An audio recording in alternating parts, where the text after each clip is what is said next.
Hello, ladies and gentlemen. I hope everybody's doing well. Hope everybody's doing well. As you can see, I am in boxingscene.com. We're about to go through some stuff. But first, we're going to read some scripture, right? Always read some scripture. Now, the scripture for today is an interesting one. It actually comes from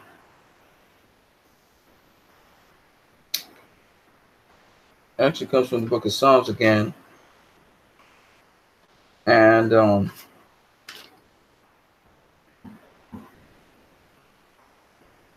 it involves a number of variables, so we'll see how it goes. Psalms 30 says, I extol thee, O Lord, for you have lifted me up. You have not made my foes to rejoice over me. And the reading that we had today, when I was reading with my mom this morning, was about not falling down, but rising back up. And the cool thing about it is, if you're a Christian like myself, you would realize the Holy Spirit raises us back up. And of course, it's not by our power, all might, but by Jesus' Spirit that this is possible. And that's how we're in the body of Christ. And sometimes we encourage one another and we help raise one another. The Holy Spirit works through us to raise each other up. So today, I'm really blessed to see my mom moving around and stuff, doing her thing, as she raises back up. You know what I'm saying? Sometimes, you get knocked down for different reasons. Sometimes it's a situation that knocks you down, or it is you yourself that caused your own downfall. But at the end of the day, it's about rising back up. So just wanted to encourage you guys with that. So as you can see, this video is about some confirmation on what I was saying. So I was saying that, in one of the videos before, Usyk shouldn't really try and fight an Anthony Joshua or Deontay Wilder or even a Tony Parker, Tyson Fury right now. I was saying that guys like, Dillian White and Derek Chisora, those kind of guys would face, would be better opposition right now for Alexander Usyk. And guess what? Paulie Malignaggi echoes those sentiments. And you can read that whole article on boxingscene.com, which talks about the former two-division world champion Paulie Malignaggi on ringside Saturday night at Manchester Arena after watching Alexander Usyk retain his WBC, WBO, IBF, WBA cruiserweight titles. With an 8-round knockout of former belt holder Tony Bellew, he had this statement to make. He said this.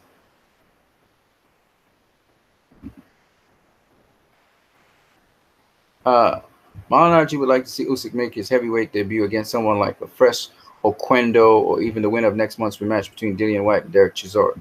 He's going to need a few heavyweight fights before he gets Joshua, so we'll have to wait. The Bellew fight was a real cat and mouse affair, and heavyweights just don't do that. He needs to go in with someone like White, Chisora, or fresh Oquendo first. Size and experience at that weight will be the test, and then we can take it from there, Maliggnaggi told Sky Sports. We can't judge anything on the Bellew fight, but based on everything else I've seen of Usyk and his other fights, he should be a very good heavyweight. He's very creative, he uses different angles, he punches up and down easily, he knows how to use his distance wisely. That's something we don't see too often, especially that far up the weight categories. And to some degree, he's kind of sharp. I think he's kind of sharp. But the reasoning why I say it doesn't make sense trying to face Joshua or those guys right now. What my reasoning was. And then even Usyk says that he'll take his time and not rush to a Joshua fight. Alexander Usyk is in no rush to move up to heavyweight division to challenge Anthony Joshua. The Ukrainian defended his titles. And people talk about a bout against Joshua is particularly tantalizing as both fighters won Olympic gold at the London 2012 and have made giant strides in their unbeaten professional careers so far. Usyk acknowledged that he would eventually move up to heavyweight, but when asked about a Joshua showdown, he said through a translator, "It's too early. If you want to speak of this, then you can speak of this, but we still need to wait a bit." And he knows why. I'm telling you, man, he need to wait. You must be professional in taking those kinds of decisions. You need to take your time and think through everything properly. But becoming the heavyweight champion is not what I'm dreaming of. It's my goal. It's what I'm planning to do. Usyk defied a determined start from Bellew and a hostile reception in Manchester to gradually to get on top and prove why he's regarded as one of the finest fighters on the planet, his respective weight class. I honestly don't think he was doing anything special. I keep on saying that. I think Bellew started to fade in round 6, and I think that's where he was able to start to sort of pick up momentum in the fight.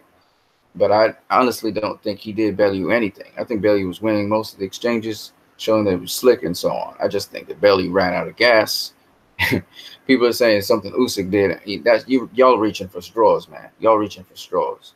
He did nothing to Bellew for 6 rounds straight. In fact, I think Bellew won every round. Now I looked at the CompuBucks from right now. That CompuBucks is wrong. Bellew didn't just land one punch in the first round. That is inaccurate. Okay, that's why everybody gave the first round to Bellew, because Bellew was the one tagging Usyk. Usyk didn't land nothing.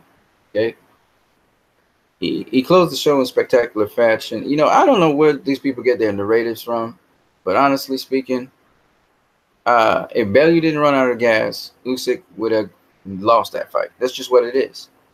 I was focused and concentrated. That was the assignment given to me by my corner. I had to stay focused within every single round. He was a really dangerous man. He put some strong punches in. Yeah, because you got tagged in your face, and you got some body shots, some straight rights to the body, solar plexus, plus one or two left hooks to the body. I told him that he's a real man. He's the father, husband, and true warrior. Those kinds of fights are when a warrior meets a warrior. It's something that should definitely take place in boxing. So Usyk's not planning right now to go up to heavyweight and face any top heavyweight fighter right now. Okay, he's not planning to face Victor Ortiz, Joshua, none of them dudes. Okay, and again, the reasoning for that is very simple. Tony Bellew, and I think David A will actually vocalize that. But see, Usyk agrees with me. Paulie Malignaggi agrees with me. And this is just my talking. And again, you guys they're hyping up Usyk as this great one. But I'm gonna be honest with you. I don't see no great nothing in him. Yes, he has good distance control, but he's not a great inside fighter. I noticed. Well, at least he didn't show me that. And the other thing I noticed is he has difficulty tagging a guy who has good defense. And Bellew had good defense. Bellew wasn't getting hit. If you guys were really paying attention, Bellew wasn't getting hit. Okay, he was bobbing and weaving. He was on the ropes. It was beautiful to watch him rolling those punches off the ropes. Okay, he finally started getting tagged when he slowed down in round 6. But again, Bellew was beautiful on the ropes. The only problem with Bellew is he started to fade. He had a good head start. First 6 rounds were basically his. 7th round even was his. He finished the 7th round. I think he was ahead on the cards. Well, judges had him ahead on the cards. Most of the judges. So that should tell you what was going on in the fight. And I thought that Usyk was outclassed by Bellew, in my opinion. And those of you saying, oh, no, he wasn't outclassed. Okay, for the first 6 rounds, tell me who won each of the first 6 rounds. Tell me who won. Again, I'm a guy that look at boxing. And notice, David Haye agrees with me, Usyk agrees with me, and Paulie Malignaggi agrees with me. Okay? So if I'm calling it wrong, all right, then y'all tell me. Now, Tony Bellew gave Usyk all the props in the world, but at the end of the day, how could Tony Bellew be outboxing Usyk? How could he be outboxing Usyk? I heard some people saying, oh, no, Tony Bellew didn't outbox. He outboxed Usyk. He outboxed him. All right, then he ran out of steam, and he got stopped. All right, but at the end of the day, Bellew outboxed Usyk. Okay, and Bellew ain't no great boxer. Let's be real. Bellew is not a great boxer. How he outboxing Usyk? I told y'all when Marcos Maidana tricked Floyd Mayweather with that counter right, he outsmarted Floyd Mayweather. And y'all got to call a spade as a spade. Y'all hype up certain fighters. You know what's the funny thing? Let Usyk had been a black person like Andre Ward, we'd have been hearing, oh, Usyk's not all that. Look at him. He had to pull the match out by his teeth because Bellew was beating him.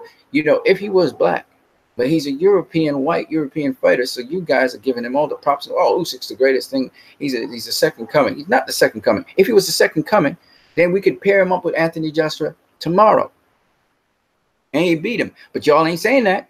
What are y'all saying? Oh, well, So let's hear what David Haye had to say, because David Haye actually said something which I thought was true. And again, I know in Europe, they are more appreciative of boxing than they are in the United States of America. But at the same time, you can't BS me. And I hear everybody talking about Usyk is this great boxer. He's not, in my opinion, that great as y'all make him out to be. Y'all overhype the dude. And that's the problem. When you overrate a person and that person comes and sees them and like, they ain't all that. You know what I'm saying? Usyk don't have no special moves. Usyk don't really change levels. Usyk don't really bob and weave. He generally blocks punches and he keeps range or distance. He probes with his jab to come on the inside. Usyk is really straightforward and a technical boxer. Lomachenko, and Usyk uses one or two feints. Don't get it wrong. He uses some feints. He's very busy, right? He tries to circle you. He tries to circle you to your weak side. Okay? Not circling. He wasn't circling Bellew to his power hand. He was circling to his weak side. And that's basically what Usyk do. Now, when it comes to Tony Bellew, to me, Tony Bellew had more skill sets than Usyk had. Tony Bellew showed me a lot more. All right? He could block punches, slip, roll, bob, weave. We're seeing a lot from Bellew.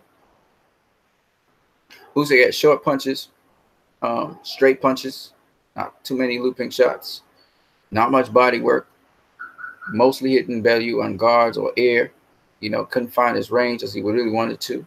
So Bellew gave Usyk all kinds of problems. Problem was Bellew was expending a lot of energy. An old guy would come down and weight. He expended a lot of energy, so he faded on his own. Bellew fading. There was nothing that Usyk hit him. You know, people saying Usyk hit him a shot. No. He started to fade, and that's why he started getting hit. And that was in round 6. Okay. And he started to fade really quickly, too. That's what went on there. But Bellew got a lot more skills than Usyk. And so if you guys are rating Usyk that highly, y'all know Usyk going to get eaten raw if he goes up in heavyweight. Y'all will be talking about, you do well at heavyweight. No, don't say that just like that. You know what I mean?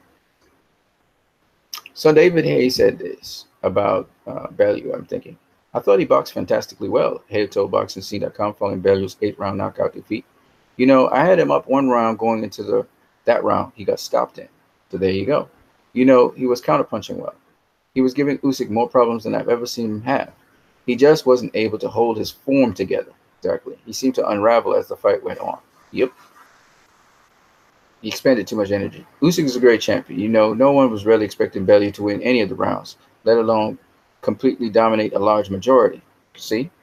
Particularly rounds 2, 3, and 4, I had it for Bellew in a big way. But the cream rises to the top, as they say. 2 judges had Bellew ahead when Usyk caught him with a left hand that knocked out the game challenger. In fact, I heard a commentator saying Usyk needed to knock out Bellew. One judge had it 168, 165. Okay, he was up by 3 points. One had it 167, 166, and the other had it a dead draw. Bellew, 33-1, 2 KOs, will turn 36 on November 30th. Repeatedly promised prior to Saturday and again after his loss that he won't box again. He's assured his new wife, Rachel, that this was the last fight of his 11-year pro career. If that holds true, Haye has a lot of respect for what Bellew has accomplished. He should be very proud of his boxing career. Says he's going to retire from boxing. He should be very proud. You know, he lost to Stevenson for the light heavyweight title. Everybody wrote him off after that. They said he can't take a shot, blah, blah, blah. He moved up to cruiserweight, and everyone said it was the wrong thing. Those guys are too big.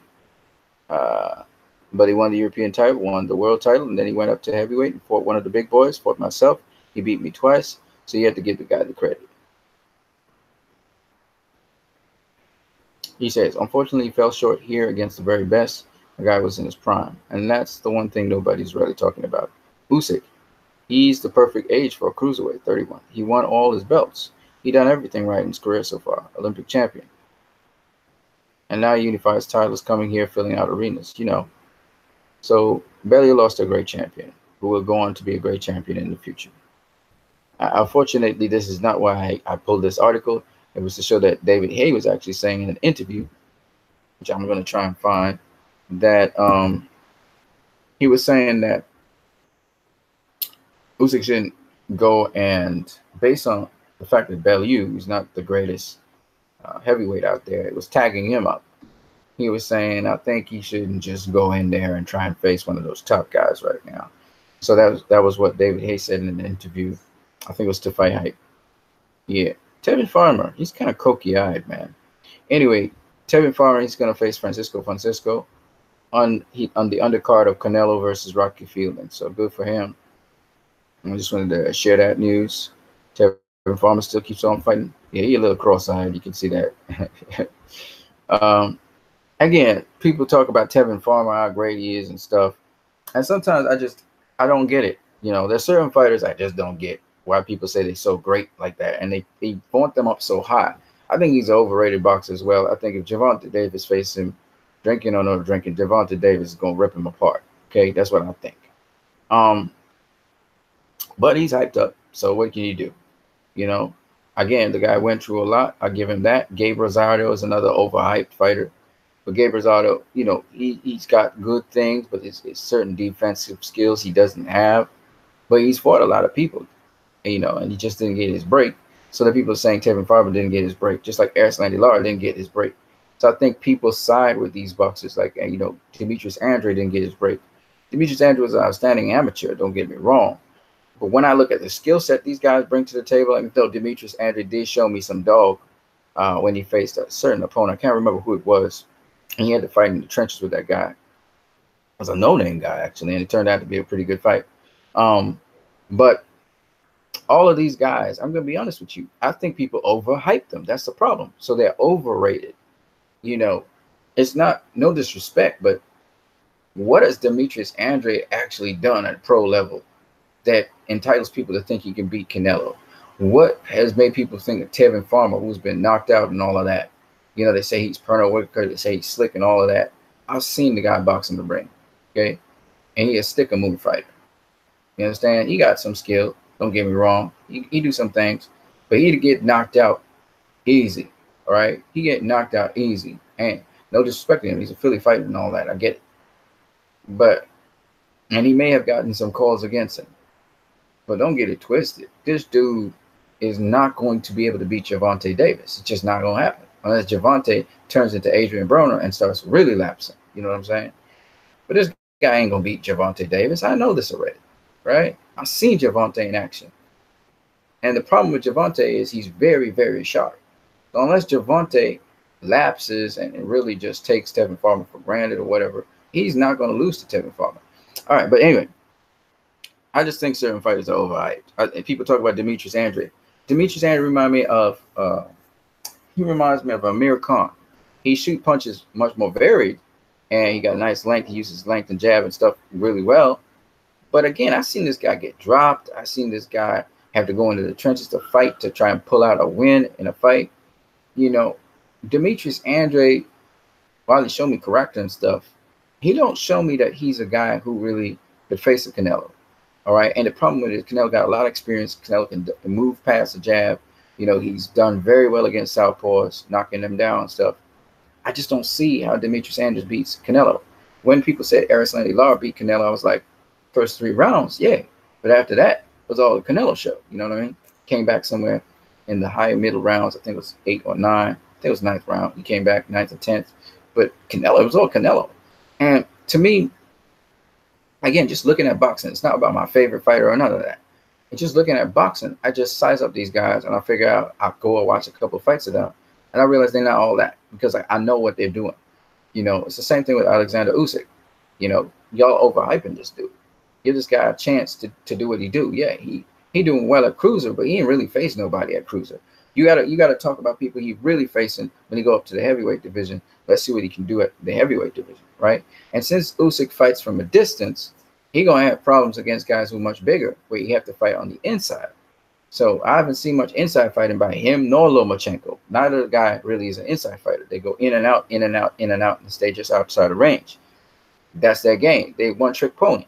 When you think about it, Lomachenko one-trick pony. He can do some things on the outside, but he have a certain range he fight at. Manny Pacquiao, same thing. They one-trick ponies. You start to change that, change the range on these guys. Same thing with Gennady Golovkin. Gennady Golovkin, one-trick pony. He a mid-range fighter. He can fight in the trenches a little bit, but he mostly a mid-range fighter. If you just fighting at one range, a guy who can fight at multiple ranges. Now, Tevin fighter can fight at multiple ranges. We know that. But he's still, why I say Even though he can do all that, he's not sharp as Gervonta Davis. That's the problem. And that's where he ain't gonna get knocked out. Okay, I'm just be honest with y'all. He gonna get knocked out if he faces Gervonta Davis. So people talk about different fighters and boost them up. I'll be watching it down. I'll be like, okay, this guy could do this good. He could do that good. He could do this good. But you got a flaw here. You got a flaw here. You've been stopped. You've been dropped. You had some close fights. Certain decisions should have gone your way. They didn't go. Yeah, you went and you fought outside of your place, and so the home court advantage was to your opponent. I get that. You know, but at the end of the day, I think some of these guys are overhyped. Erislandy Lara got beaten down by uh, the unified super welterweight champion, and he got dropped. Right? Never happened before like that. I mean, Angulo dropped him as well. And I just say Lara is overhyped. All right, he an overhyped dude. He got hard and everything, but he's overhyped. Even though I seen him change up his game a little bit and fight in the pocket against I forgot what the guy's name is. You guys know what I'm talking about. So some of these fighters, I just don't see what other people be seeing. I'm not a hater. I'm just telling you as it is. I don't see what you guys be seeing. All right. But anyway, Tevin Farber, he may be on the undercard of Canelo versus Rocky Fielding. Most people think Canelo's going to beat up Fielding and stop him or just outpoint him. Whatever happens, we don't know. I can't say. Rocky Fielding's a pretty big dude. Yes, he's been stopped before by Smith, Callum Smith. Everybody's, again, praising up Callum Smith. But if you really pay attention, George Grove was beating his ass, beating him up, was beating him pretty bad in that fight. I just think that, again, George Groves, he ended up getting caught with a shot, being too aggressive and not really paying defense. It's kind of like with Danny Jacobs versus Sergio Mora, where Danny Jacobs was so aggressive, he got countered. Boom, boom, right? And he went down. And I think that's the same thing happened with George Groves, and he didn't even recover from that. It is what it is. I think George Groves is a better fighter than Callum Smith, to be honest with you. And they both we're around about the same styles. But I just think George Groves is a better fighter than Callum Smith. You know what I mean? He was beating Callum Smith. He just got careless, which was his problem. So my point being that I just think certain fighters are overhyped. That's just my personal opinion. Then we got this news here where Ryzen aims to get Mayweather versus Nasukawa back on track. In a lengthy statement posted on social media, Mayweather said he had been blindsided. Right, we heard about all of that.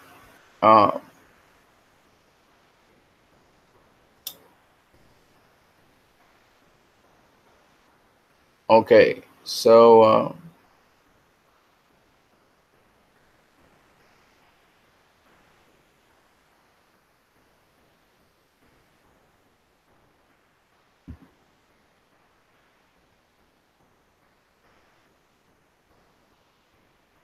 boxing scene was first reported last Tuesday that Mayweather Nasukawa was going to be an exhibition likely for no more than 3 rounds and fought under traditional boxing rules. The only twist would have likely seen the two fighters use MMA-style gloves. Richardson issued a statement on the matter, with the organization hoping to work out the issues with Mayweather in order to get the fight back on track. Said this at a press conference held on November 5th, 2018. We had Rizin announced that the Rizin 14 fight card at the Saitama Super Arena on December 31st, 2008 will be headlined by Floyd Mayweather versus Tenshin Nasukawa. However, shortly after this announcement, Mr. Mayweather himself made an announcement through social media. This message seemed to be insisting that the match had been canceled, and we sincerely apologize for this confusion, the company stated in Japanese and translated to English by MMAsucker.com. Rizin chairman Nobuyuki Sakakibara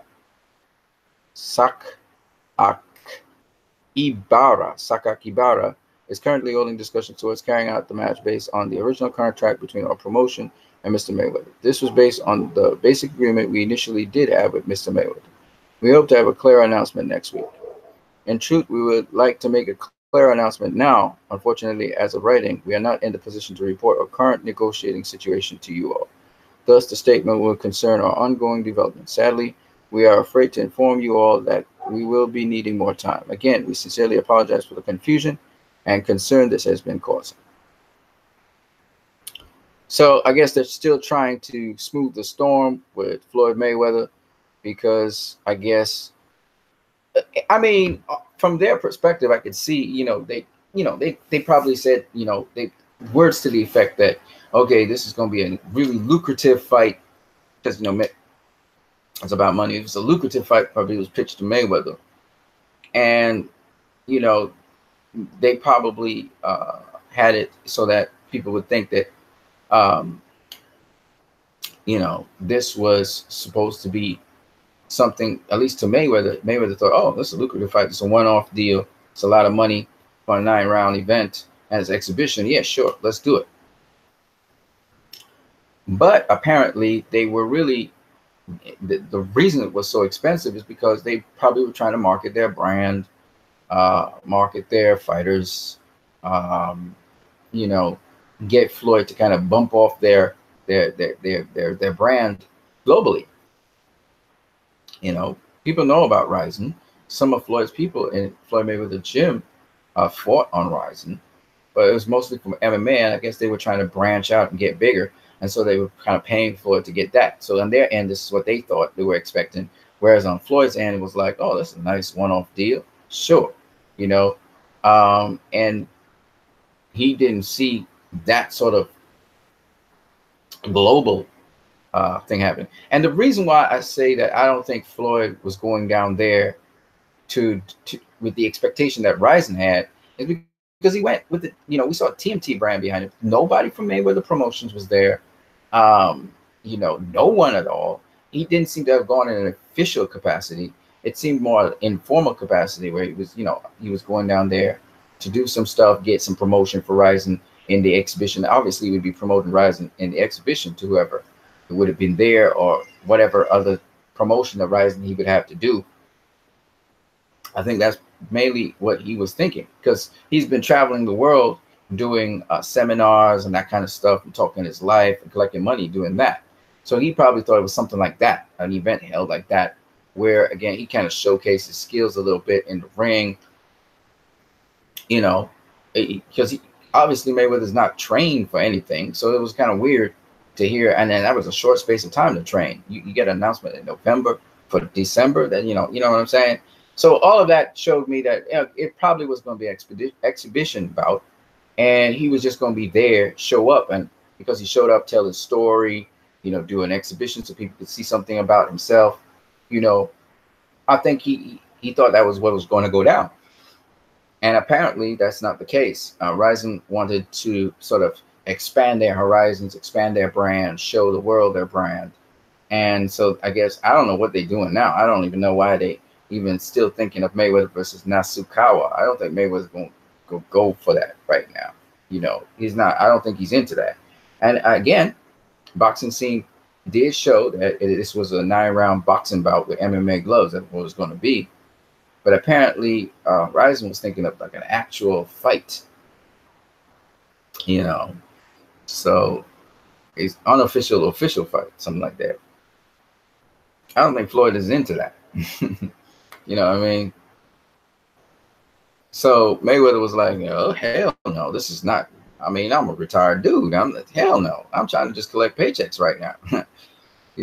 So Ryzen is still trying to not let it go and trying to figure out a way how to negotiate that. But I'm just going to say, I think Floyd's not going to negotiate anything with them. They're still keeping it open-ended, but I just don't see Floyd doing anything like that. To be honest with you. It'd be stupid if he went about doing that. But then again, you just never know with Floyd Mayweather, right? So yeah, there's some news there that they BoxingScene.com also posted up. So yeah, man, what's your guys' comments on those different things? I was looking at some other headlines from BoxingScene.com. Let's refresh this a little bit.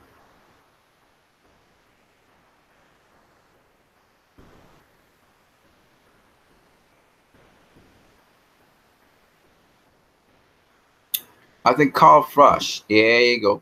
There you go. Carl Frosch also agrees with me. I want to see what Carl Frosch actually says about this. Hold on a second. But Carl Frosch says fighting Joshua may be too ambitious for special Usyk. Carl Fudge was impressed by Alexander Usyk, as most boxing experts and fans. I think because of the sheer size of him, Fudge told Sky Sports, and the fact that he boxed at heavyweight as an amateur, I think he can make that transition very well, but it has to be a steady one. He needs to choose his enemies wisely early on, and then we'll know if he's looking for bigger AJ. That would be too ambitious.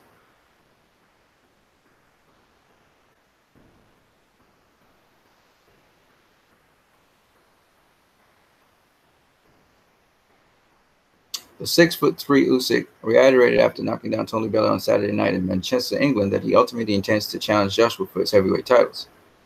At 6'6", 245 pounds, the huge, heavy-handed Joshua is significantly bigger and stronger than the 6'3" Bellew, who weighed in at a high of 213.5 pounds for his heavyweight fights. You can see Usyk, a big unit, said Froch, who called the Usyk-Bellew bout from ringside for Sky Sports' office. He's backed up by a lot of muscle. He can go up comfortably, and he's tall enough as well. He's a serious threat to the heavyweight division, Froch said. You can say that. I would just like to say that Tony Bellew really put up a top performance, probably one of the career best performances, but he came up against a fantastic Usyk. What a way to end his career. What a shame. But all of these guys, Froch and all these guys, realize you just can't just go and challenge Anthony Joshua just like that, right? I wouldn't do so because Usyk, I mean, he was taking some straight rights. He's taking some straight rights from Bellew. You can't take a straight right from Anthony Joshua. He'll wreck you, man. You just move up and face him. You gotta put on some bulk. You gotta put on some size. And I gotta get a little stronger. Punch a little harder too. So that's just my take on it. Yeah. Let me come out of this for a minute.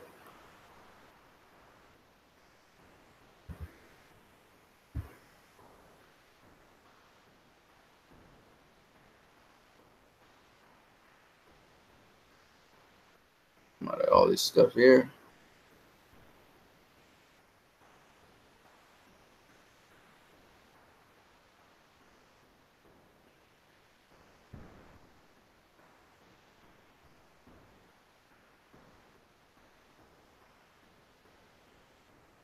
Yeah, so this is what we're dealing with right now. You see me in real time, hopefully, not a delayed feed. Sometimes you get delayed feeds. This looks really good.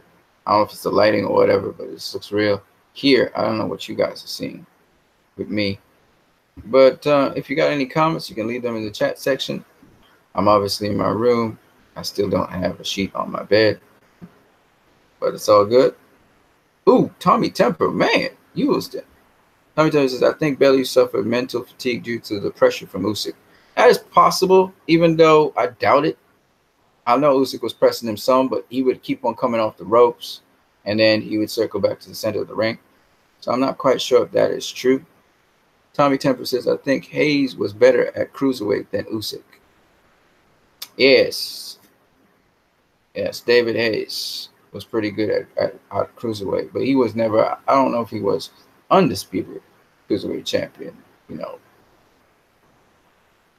But Usyk did well. Let me make it abundantly clear. We haven't had an undisputed cruiserweight champion in a long time. So Usyk did very well with respect to that. But the thing about it is that cruiserweight, we really didn't have, nobody was really paying attention to cruiserweight because there are not a lot of cruiserweights who are really superstars or spectacular. You know, David Bellew is not a superstar. You know, he's an ordinary dude. And I had Bellew over Usyk because I looked at Usyk and I was like, I don't see nothing special about him. You know, he had 3 straps at cruiser. Yeah, but David Haye was more of a superstar. Like he moved up to heavyweight and became a superstar. And people are saying they see Usyk giving all kinds of problems to heavyweights. I can see how they're saying that because he'll stay just out of range, come in, pop when he needs to, and out. But he needs somebody who has a reach that's within his reach. If he has a reach advantage over people, he can do that. It's harder when he doesn't have the reach advantage, right? And just so you know, Alexander Usyk,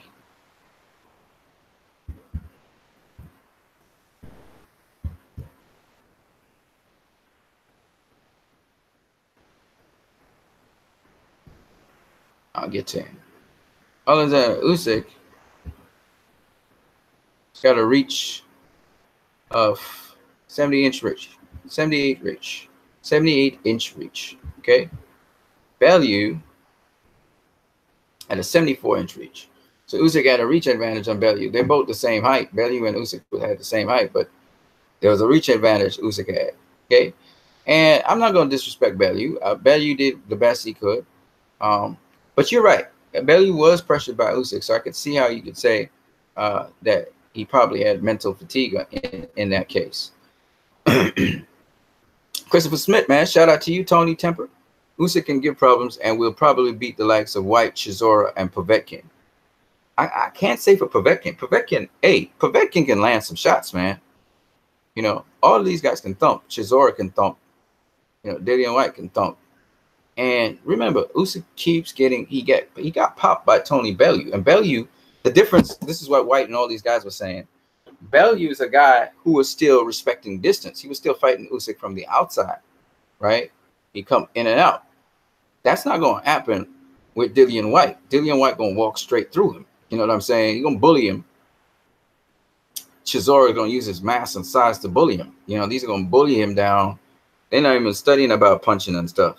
Unless he can land something that gets their attention, they just body him, rough him up, bully him. Because I already realized Usyk, if you're fighting in the pocket against Usyk, there's going to be a problem. Just like if you're fighting in the pocket with Lomachenko. Lomachenko try to pivot on you and stuff, but you pressing for size. This is why Orlando Salido's fight with Lomachenko was so tough. Lomachenko, he couldn't keep Orlando Salido off of him. Now Lomachenko uses the forearm to kind of keep himself at bay of the opponent and pivot away from them. But still, at the same time, I think if you get an opponent that's an inside fighter who could really pressure and be on the inside of Lomachenko and cramp him for space, get him up into the corner, start wailing on him, it's going to be a problem. You know, Usyk's not as good as Lomachenko, by the way. Lomachenko's much better. But again, he's smaller, so he can move him. But Usyk is a well-balanced boxer. Nothing really special about him that I see. More of a southpaw. He uses some feints, but nothing really, really special about him that I noticed. Lomachenko's a lot better, I think. There's a lot more variation. There's a lot more feints that he does. He'll camouflage one punch, come up with another punch. A much more body punching by Lomachenko. But he's an in and out fighter still. Not so much on the inside. He likes to pivot around you. Christopher Smith says, but Usyk gets touched by AJ, Wilder, and Fury. Oh, he gonna get touched, man. You know, don't talk about Baby Miller. Baby Miller will destroy him because Baby Miller will get to the inside and work that body. You know what I'm saying? But Fury will outbox him. Wilder, because it's just too long. 6'9". You're talking about a weaver's beam of a. Let me show you guys the dimensions of these guys. Tyson Fury, right? Ain't quick. Okay. Tyson Fury be a nightmare to anybody. This dude is 6'9" and he has an 85-inch reach. You got to get past 85 inches, and that dude ain't gonna let you get in the inside like that. You know what I'm saying? 85-inch reach. Deontay Wilder. You know, you got a better chance against Luis Ortiz, you know, than you have against these guys. These guys are huge. Deontay Wilder is athletic. He's quick. You know what I'm saying? His endurance is ridiculous, and he's 6'7" with an 83-inch reach. Usyk is 78 inches. You know what he's giving up there? He's giving up 5 inches of reach, man. That's half a foot. You know what I'm saying? The other guy, you're giving up, you know, quite a lot. So, no, you don't want to be just messing around with these dudes. These dudes are much bigger than Usyk. And Usyk fight on the outside. He don't fight on the inside. He uses reach to get to you. You know what I'm saying? You gonna have to bob and weave. You gotta learn a lot of things. You can't just be blocking them punches because them guys will punch through your hand. You know, I see Wilder knock out what was the dude? Wilder knocked out what was it? Malik Scott. He knocked out Malik Scott punching through his guard. Okay. So I mean, Usyk ain't ready for them dudes. Just not ready for them dudes. Okay. Not even Luis Ortiz. He's not even ready for Luis Ortiz. And look, I could see him kind of outboxing Luis Ortiz a little bit, you know, because Lewis Ortiz don't really move a whole lot, but it's gonna be tough for him, you know. So if you ask me, you know who would be a good guy for him? Amir Mansour. Amir Mansour's old now. He could test out his skills. And Amir Mansour got a lot of skills too to get to the inside. That'd be a good test for him. You know, a Bermain Stavern. You know, a Chris Areola. Them is good guys to go. Gerald Washington.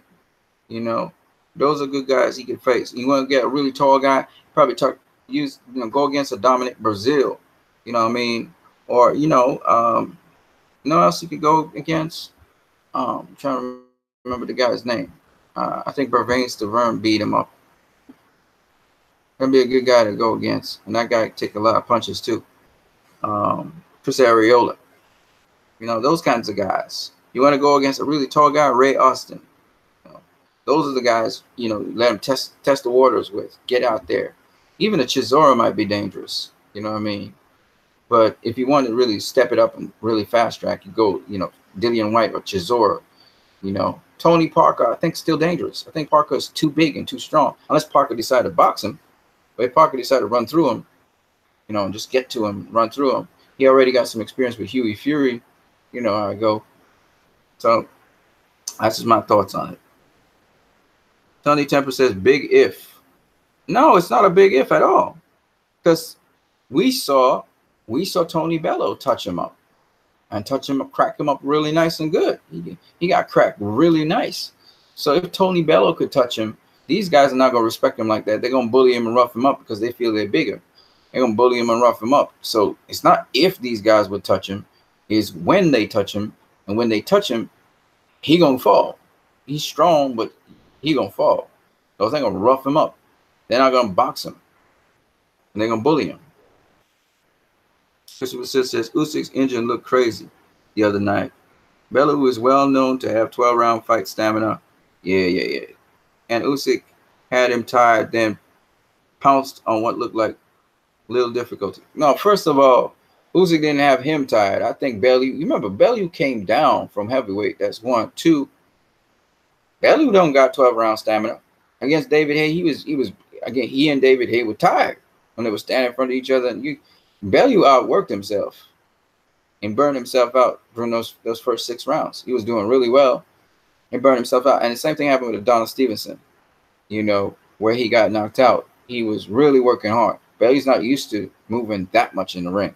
That's the first thing. Go and check it out and see what it verified. Even against David Haye, he was standing in front of David Haye. They were kind of jousting and stuff. But they weren't moving around like that. He was moving a lot. And Usyk had him, you know, Usyk was the stalker. He was stalking him and stuff. So Bellew, I think, burned out more energy because he was moving around so much. You could, like, I hear you guys saying Usyk kind of wore him down that way, mentally and physically. It's possible. I mean, I'm not gonna say no. I just don't think he landed anything on Bellew that was doing any damage for him in the early rounds. In fact, he hardly landed anything to start with. I mean, seriously, he didn't even land a punch that was blocked. But Bellew was burning up all that real estate, burning up all that energy. You went down in weight. You're going at a tempo and a pace that's really high. And then on top of that, you get very emotional. You're wasting a lot of energy saying, come on, and all this crazy stuff. You know what I'm saying? You're burning out energy. You need to stay relaxed. You know, let it flow. But I thought he exposed Usyk for the first 6 rounds. Then Usyk looked ordinary. You know what I mean? 221 big if it was response to crisis comment. Tony Temper, neurological fatigue. Yep, there's that where a guy can put mental pressure on you and have you backing up. But I've seen it against Adonis Stevenson. I've seen him basically fight that kind of fight at Cruiser as well, where he would be fighting backing up. I just think that more than anything else, I think Tony Bellew, I think his weight drop hurt him. Because it's in the later rounds, he really started to fade. The second half of the fight, he started to fade fast. He started fading really quickly.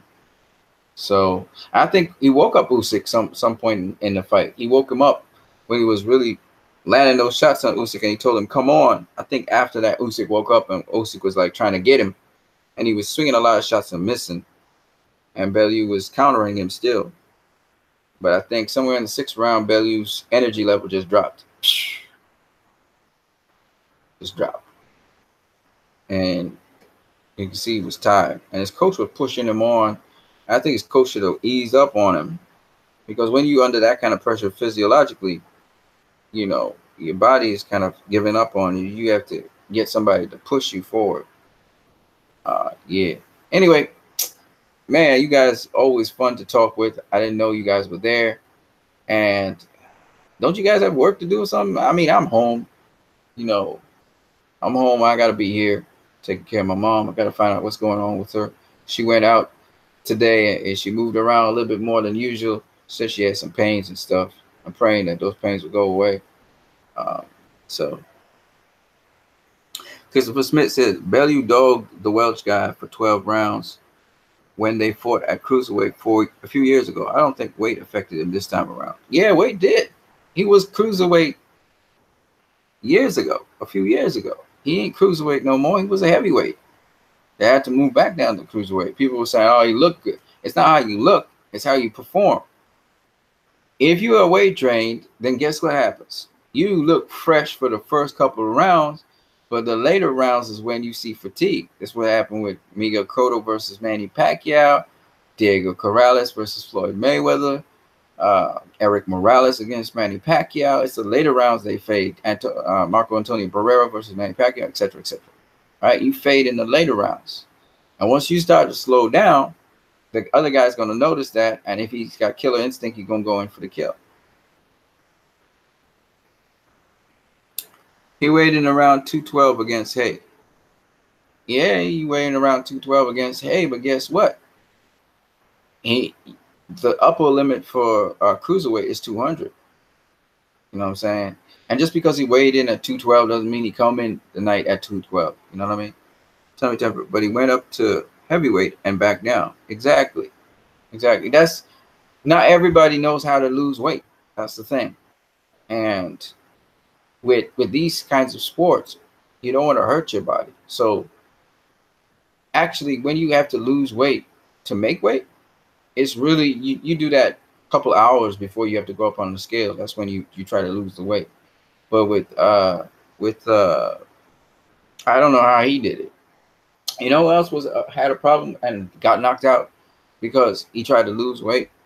A bunch of them, actually. There's a bunch of people who fell short of this because of this weight problem. You know, guy was a shell of himself when he faced Miguel Cotto, and he actually complained about it. What's his name? Daniel Gill. Daniel Gill had to lose a lot of weight. That's why I'm worried about Tyson Fury and why he might get knocked out by Deontay Wilder. He lost a lot of weight. Tyson Fury lost a lot of weight to be able to do this fight. And he may look fresh now, but in the fight itself, we'll know when you have to push yourself and the energy levels has to go up for that fight night. That's when we really, truly know what's up. But Daniel Gill was another guy. He got knocked out by Cotto, but he was weakened first. You know, you look at guys like Julio Cesar Chavez Jr., when he had to go out to catchweight, kill himself to make the catchweight to face Canelo. And he couldn't do nothing in that fight. Why? Because weight drained. When you're weight drained, your response times and stuff are all messed up. You know what I mean? Christopher Smith said, I don't think losing weight affected his body. Absolutely did, man. Come on, man. The guy faded in the later rounds. It's not like the other guy was hitting him with anything. That's straight up you getting gassed because you are weight drained, man. Come on, man. This ain't rocket science, folks. You serious? You know, this ain't rocket science. Nobody's hitting you, but you just suddenly slow down. You're starting to stagger around the ring. Oh, come on. Come on, man. That's called weight drain. Everybody know that. David Haye knows it. Everybody knew what happened there, right? But he was trying to will himself an arm, but he was like, you know what, man, I did well enough. And he just gave up. Okay.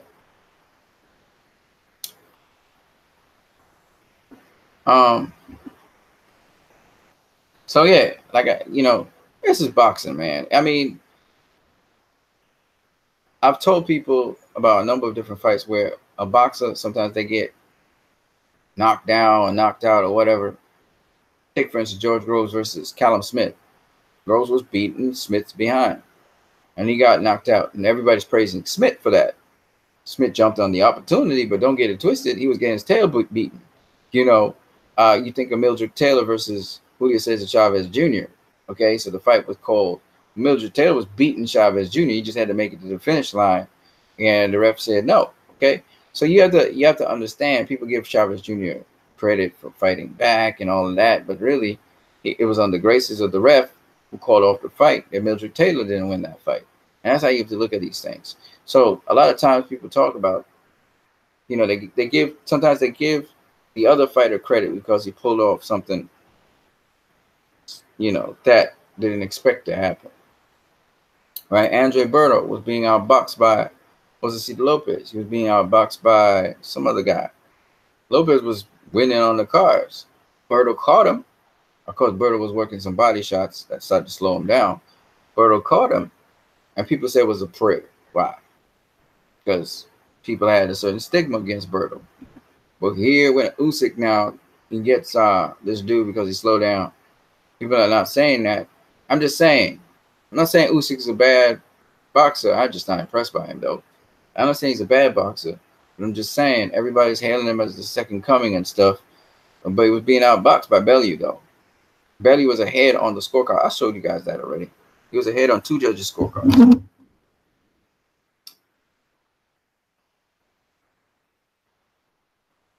Try losing 12 pounds fast and see how you perform. Yeah, man. It mess you up.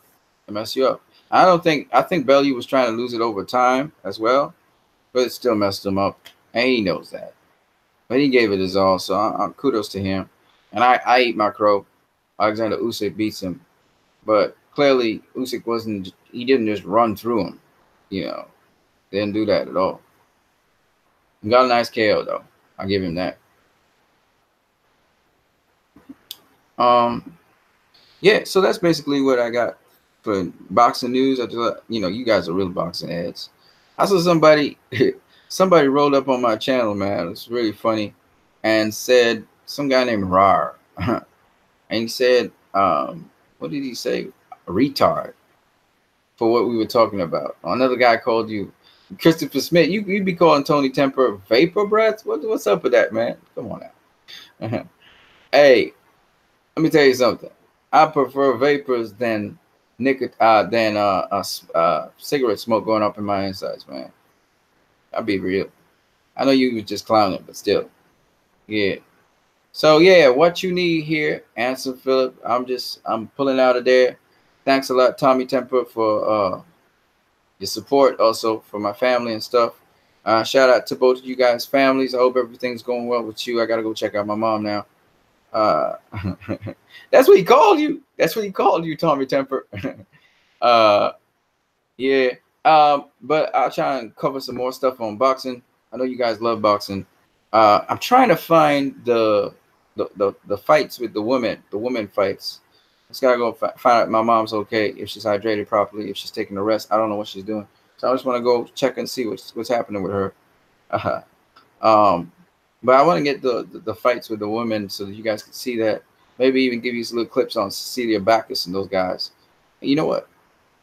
Let me show you what Cecilia Backus looks. Cecilia, yeah.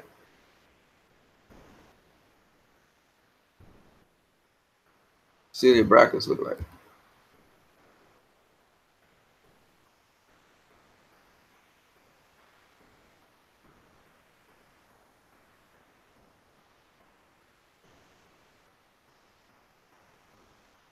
So I'm just gonna show you guys a little bit of it, and it's her boxing skill, boxing style, with Cecilia Backus. Okay, it's coming to you right now.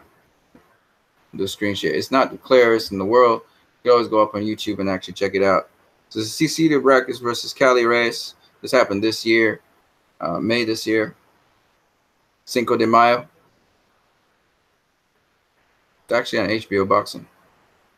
I didn't even know that. And the trainer was the same trainer of Vladimir Klitschko.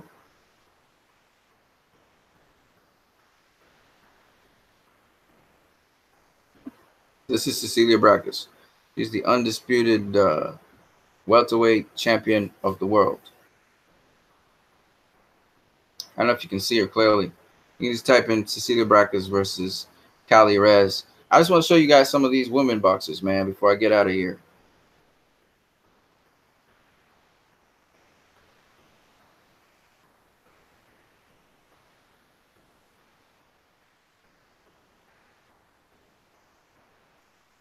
What round is this?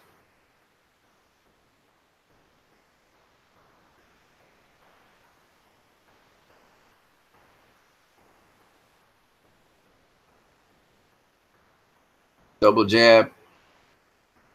They mostly fight in the straight line. There she went to the body. A little bit rough in there on the inside. Good inside work right there by the other lady. She's digging to the body. She's digging to the body still. She's still digging to the body. Wow.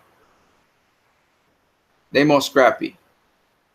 Practice is in and out. And a little bit wild. Overhand right. Body shot right there. They're mostly fighting in a straight line though. In and out. It's more scrappy. I'm not gonna lie. It's more scrappy. Tried to do an overhand right, missed.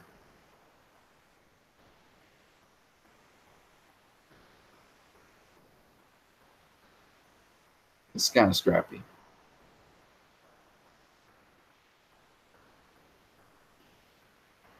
She used the forearm to keep her down. Racker's got a better jab. She double jab again. It's kind of basic. What I mean by basic.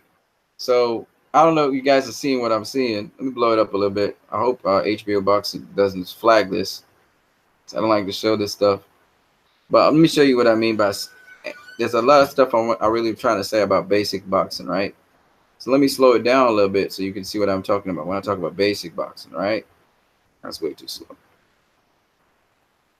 All right, let's get it done. So they come out of the clinch, okay? See the other guy, this Brackets right there. She tried to hit her with an overhand right. They're not really feinting that much. There's the jab to keep distance.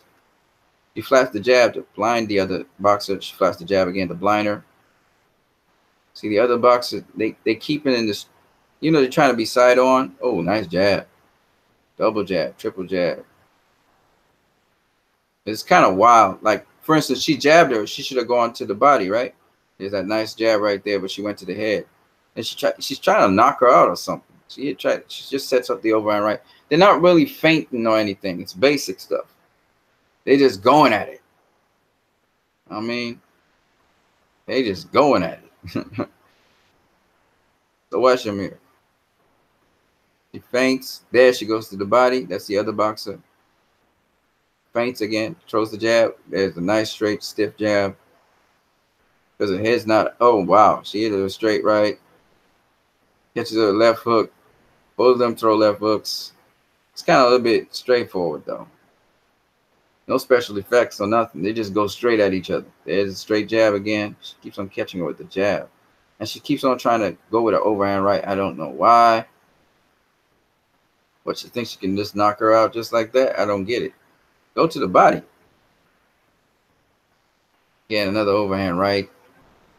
They're just ripping it.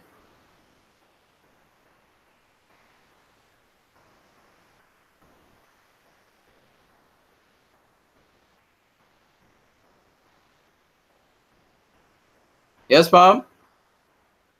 That's a nice left hook to the body. So it's kind of straightforward. I gotta move. But that's Cecilia Brackers. Yep. Anyway, guys, I gotta go. There's some other fighters. I'll check. I'll do some video on those guys. There's some of them that are really sweet, but then again, they don't have endurance and stuff. That's women's boxing for you. All right. Peace. I gotta go.